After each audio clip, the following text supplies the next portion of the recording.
What would you do if you only had 10 years to live? Would you start a family and pass on your legacy to the next generation? Would you indulge in life's pleasures? Or would you spend your life contemplating your situation? For the many individuals you'll meet while playing Xenoblade Chronicles 3, there are no such considerations. These unfortunate souls are thrust in an eternal war with no end in sight. Until one day, that is, when a group of soldiers from both sides of the war wind up working together by some twist of fate that's sure to unravel a plot much larger than the lives bequeathed upon them. This somber reality, a shortened lifespan only allowing them a decade to live, is at the very core of Xenoblade Chronicles 3, and this sobering fact is one that persists up until the very moment you see the credits roll. What's up everyone? Alex here. When 2022 rolled around and Xenoblade Chronicles 3 was announced, I admit that I didn't add it in my list of games to play. It's not because I wasn't interested in it, far from it in fact. But given how the year was potentially going to be filled with so many last-minute announcements and huge surprises, I wanted to make sure that I was able to give it the time it deserved and play it from start to finish. After all, Xenoblade games are lengthy, and I know myself.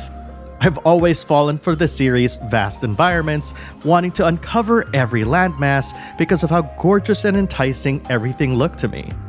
Yet despite that, the allure of the game continued to intrigue me, and if it wasn't for the generosity and the courage of a community member, I wouldn't have been able to go on this journey alongside you. So thank you, DoubleYouLP, for sharing that with me.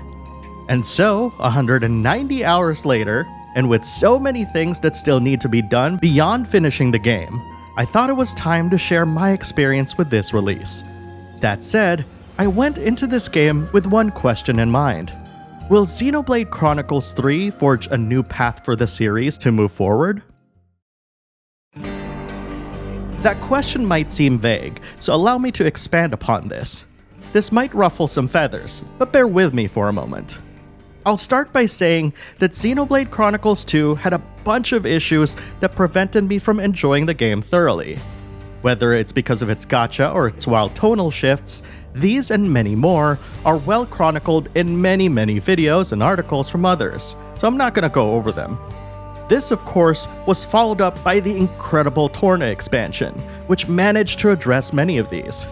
This is all important to mention because these are valid concerns coming into Part 3, and while Monolith Soft did show that they learned their lesson in Torna, I surmise that there have been a good portion of people who have written that expansion off due to their displeasure with Part 2, and potentially have written off the third game as well. But much like the experience of some of Xenoblade 3's cast, these perceived failures are great opportunities to improve and move forward. In fact, you can even argue that the desire to capture success, that lightning in the bottle moment, and that desire to quote-unquote live in the now forever, as it were, is a metaphor that sits at the heart of Xenoblade Chronicles 3. After all, who doesn't want to revel in their successes in perpetuity, if at all possible? Within the context of a shorter lifespan, you could even make the argument that 10 years isn't a long enough time to even ponder these. And during a war, your lifespan is even shorter still. Going with metaphors, I saw this shortened lifespan as a representation of Monolith Soft's challenges with making games. After all, once one game's development ends, another yet begins. The war is always ever present, and it never ends.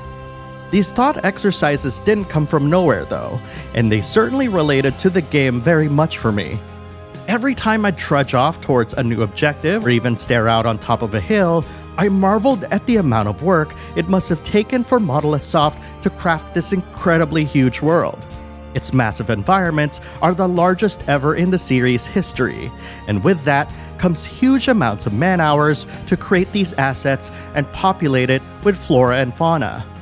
Whenever I hear that a new Xenoblade Chronicles is coming out, I'm always confident that these will deliver a type of environment design that is unsurpassed in the genre, one that sparks the imagination and awakens the explorer in me. Speaking of sparks, Even though we're 3 games in, I still can't get used to the fact that Xenoblade's expletives don't sound like it. Sure, they come out at the right times when you'd expect them, but somehow their energy never truly reflects the ferocity of their expression for me. I'm reminded that in Final Fantasy XIV, for example, the Eorzean expletives, Seven Hells, and Thal's Balls were more than capable of eliciting the appropriate imagery and expression. But I digress. I doubt that these expressions will change in future iterations. From the moment you start your adventure in Xenoblade Chronicles 3, you really get a sense that this world is really screwed. And because its story starts off in a somber tone, this sets the mood and pace of the rest of the story appropriately. I've heard critiques of the game's story as one that's too slow to develop, but I believe that this feeling reflects the characters' slow march to their deaths, in a sense. These 10 years go by very quickly, and even shorter still if you meet your untimely end on the battlefield. From that point onward, you'll notice that Xenoblade 3 doesn't have the wild tonal shifts that its predecessor has, and even surprisingly still, it allows its characters to linger in pivotal moments in the story. There were several times that I professed my deep displeasure with the game's villains in my head, and when I'd really think about it, I don't think I've ever played a game recently that made me feel so strongly this way. Accompanying this massive 80-hour main story, at least according to How Long to Beat's records, is a highly refined side quest system that, to me, raises the bar of quality when it comes to side content in RPGs. Instead of filling up your quest logs with a million quests like in previous games, Xenoblade 3's side quests display a sort of pragmatism that still manages to accomplish the original intention of these types of content. After all, side quests are a great opportunity to expand upon a game's lore and a great way to earn experience to level up.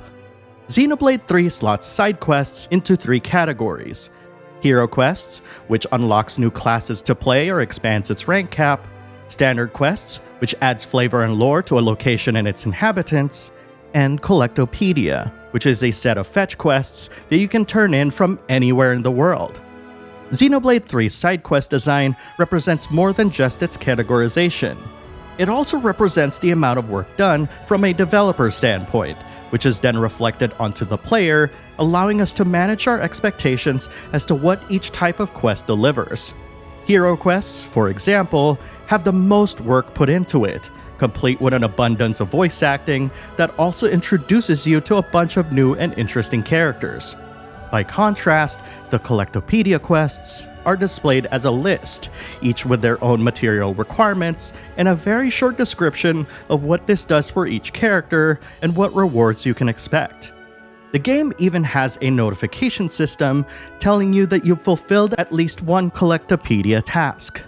These side quests can easily bump your playthrough by at least 100 hours, evidenced not only by my 190-hour playthrough, but also many of the comments you've shared, many of which span further into the hundreds.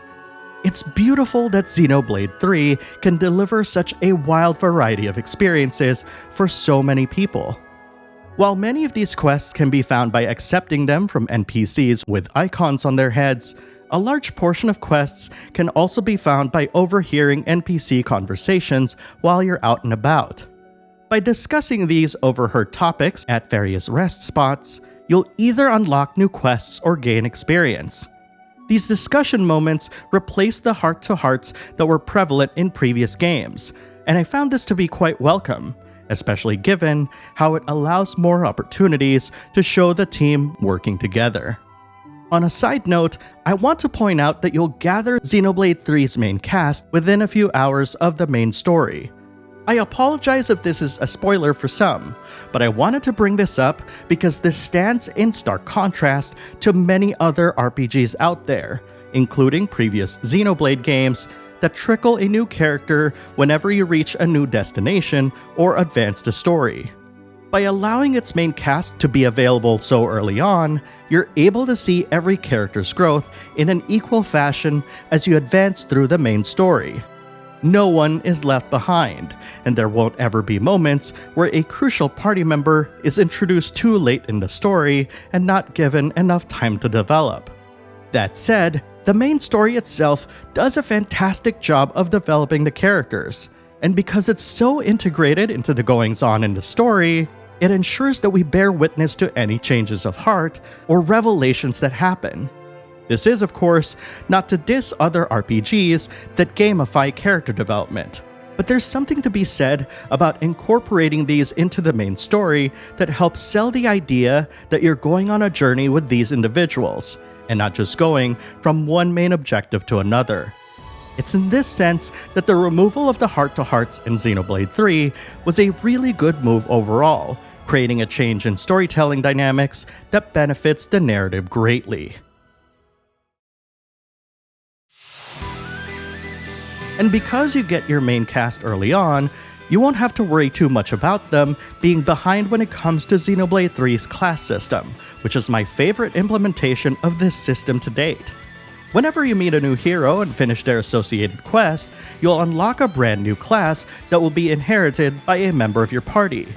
By having that class equipped by at least one party member or having said hero in your party, the rest of your team can start quote-unquote learning how said class functions, eventually unlocking it for them to use. Initially, I thought this was gonna be a large pain, especially if I developed some favorites. Instead, I found myself trying out every single class and having every party member learn as much of these as I could. Granted, each party member's performance will vary per class, but all I wanted to do was to have them learn them all. There's something addicting about this, and an aspect of Xenoblade 3 that I enjoyed immensely. To offset the potential slow rank gain for party members with low affinity to a particular class, you can spend no-pawn coins you earn from skirmishes and quests to increase their ranks quickly. Another part of Xenoblade 3's combat that I enjoyed was its massive 7-party member system. And I'm not talking about a party that has 7 members total with only a few members on the field. I'm literally talking about 7 party members on the field all at once. Initially, the thought of this made me panic a little bit. After all, while the party systems in previous Xenoblade games were serviceable, they still took a lot of babysitting to manage. With 7 members, 6 of which comprised the main cast and an additional hero, I found the combat to be understandable despite looking chaotic. I think the class system counterbalances this chaos, with 2 tanks, 2 healers, and 2 attackers, and it's the setup that I've run with since the beginning. I'm curious to read what your favorite setups are in the comments, by the way. While the combat UI might still seem a bit busy, it's definitely chock full of useful indicators and features. My favorite indicators have to be the ones that determine whether or not I'm in range for my auto attacks, as well as my relative position to my opponent.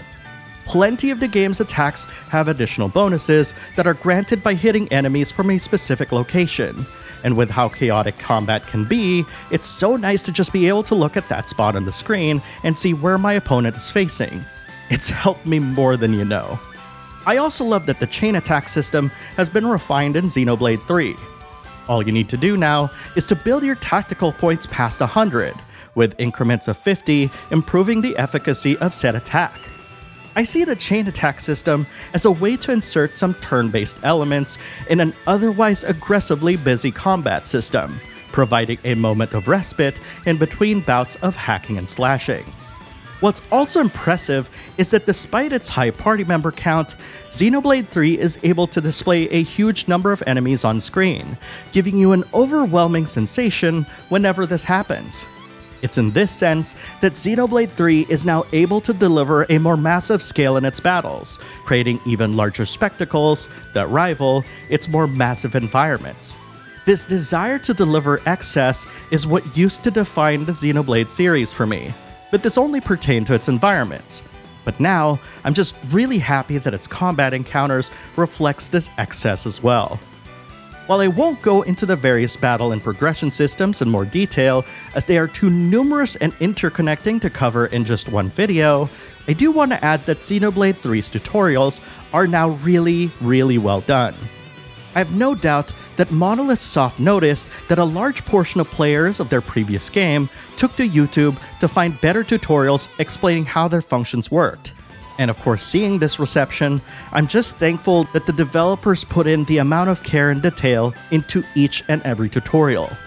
All of these tutorials are also easily accessible, should you wish to refresh yourself of some of its features. I know the point is moot, but I have to bring up battle chatter. Yes, I know it's been a quote-unquote staple of many series, Xenoblade included, but I'll always lament at the possibility of helpful battle chatter appearing in these games. Imagine, if you will, if Lance would signal you to do a specific attack in order to hit a combo clearly without every party member talking over one another. Wouldn't that immerse you further into its combat? I would think so. Speaking of sound design, the compositions for Xenoblade 3 are led by none other than longtime Monolith Soft collaborator Yasunori Mitsuda. What I like about the soundtrack is that it managed to incorporate the flute into many of the tracks in the game, which is an instrument that represents two of the game's main characters, while still maintaining the style of music you've come to expect in Xenoblade. What's interesting to me is that its use as a main melody often brings such vibrance and life to the songs that its implementation stands in contrast to when the instruments are actually used in-game, both from a storytelling and a gameplay mechanic perspective. For longtime fans, there are motifs that will sound familiar to you here, but that's as much as I'll say about that.